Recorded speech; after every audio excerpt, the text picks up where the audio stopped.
যত হিন্দি সিনেমা আছে, বাংলা সিনেমা আছে, আপনারা দেখবেন সনাতন ধর্মের মানুষদেরকে কিন্তু ছোট করা হয়েছে ব্যাকগ্রাউন্ডে।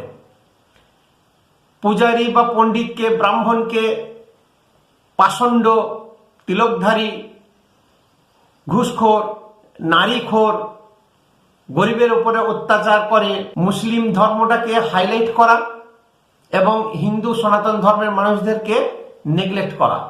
এটা হচ্ছে প্রত্যেকটি সিনেমার একটা কমন চিত্রনাট্য। আজকে হিন্দু জেগেছে, আজকে সনাতন ধর্মের মানুষরা জেগেছে, তারা জানতে চাইছে, তারা খুঁজছে, তাদের নিজেদের পরিচিতি খুঁজে বেড়াচ্ছে। নেটফ্লিক্স ওটিটি ঘুষখোর পণ্ডিত, এটা নিয়ে বিশাল বড় আন্দোলন হচ্ছে সারা ভারতবর্ষে, বিশেষ করে ভোপালে সব থেকে বেশি। ঘুষখোর পণ্ডিতকে নিয়ে আজকে হিন্দু মহাসভা, হিন্দু সংগঠন যত আছে তারা বেরিয়েছে। মনোজ বাজপেয়ী যে পুলিশ অফিসার,